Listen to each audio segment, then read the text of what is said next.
Today I am going to explain it to you the brief introduction of psychology. Psychology is the scientific study of mind and behavior. The word psychology comes from the Greek words psyche, meaning life, and logos, meaning explanation.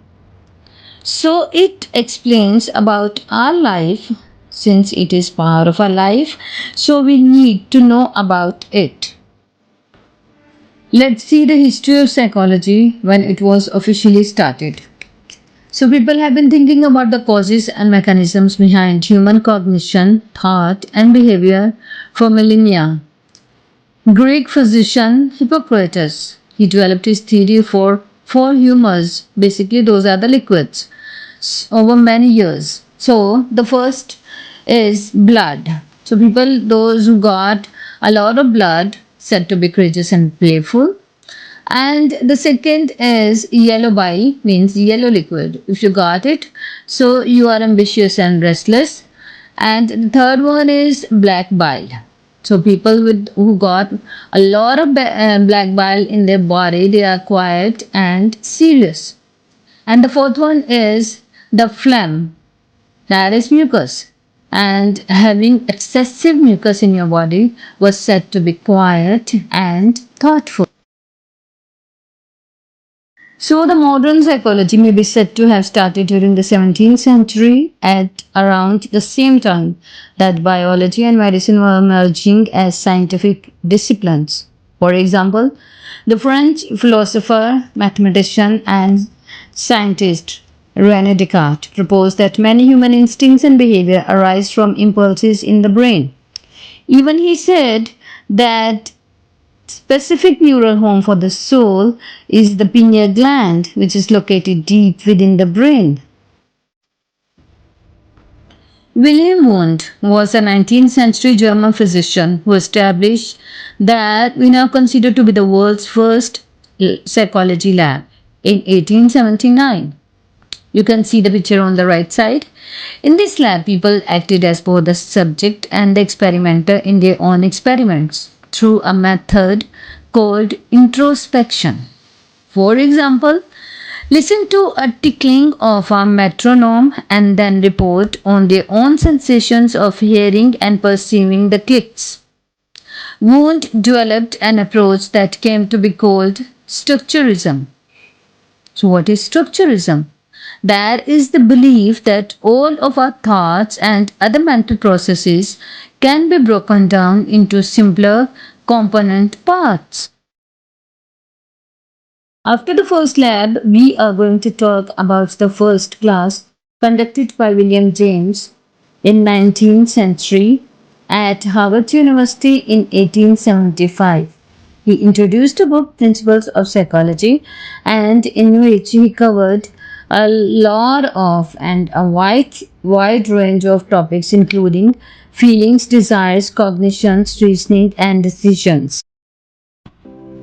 James was influenced by Charles Darwin and his theory of evolution. In this example, he illustrated his functional approach. Imagine that you are in the forest and come across a bear. You become frightened and you run away, although it may seem that you run away because you are frightened.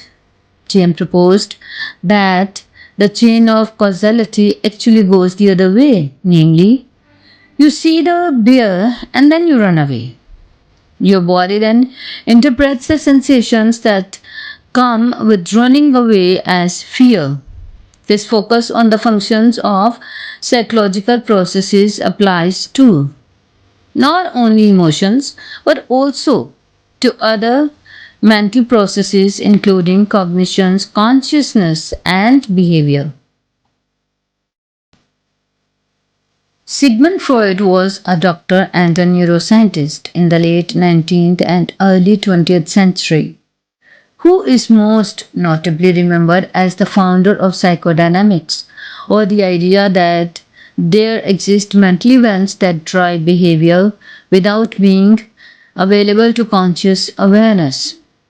Prior to Freud, scientists and physicians did not generally accept that memories, thoughts, impulses, emotions, ideas, and experiences could influence thoughts and behavior without being available to conscious awareness. So, as the psychology emerged, it started developing systematic studies, the environmental effects, evidence based studies of human mind and behavior, logical rules of reasoning and cognition, the new social world, uncovering causes of human behavior, and several other specialities. So, further, we get to know about new ways of thinking about different situations, feelings, analyzing your grief and anger, actions, realizing why are you doing certain things. The discipline of psychology seeks to uncover the relationship among the mind, the brain, behavior, and the environment, and how it influences each other. There are many areas of psychology in which you can specialize, such as clinical or counseling, in which you can do the assessment, treatment of mental illnesses and psychological dysfunction. Developmental psychologists are more interested in how people change and develop as they move through life. Social psychologists, they study things like stereotype, prejudices, conformity, aggression, and attraction. And experimental psychologists, they conduct the experiments in the labs. Biological psychologists sometimes study how drugs or neurochemicals affect behavior, for example, study on dopamine and risky choices. Then, sixth is psychometrics. This area of psychology is concerned with creating, administrating, interpreting, and evaluating psychological tests. Number seven is cognitive psychology, means cognitive psychologists are more concerned with how people process, store, and then retrieve information. This includes memory, language, problem solving, decision making, and creativity. And the industrial psychologists, this type of psychology is concerned with how people behave and are influenced by their professional or work environment. Thank you, and we will be learning together about psychology. I want to finish with this quote: if you are persistent, you will get it. If you are consistent, you will keep it. Bye, take care, see you in the next video.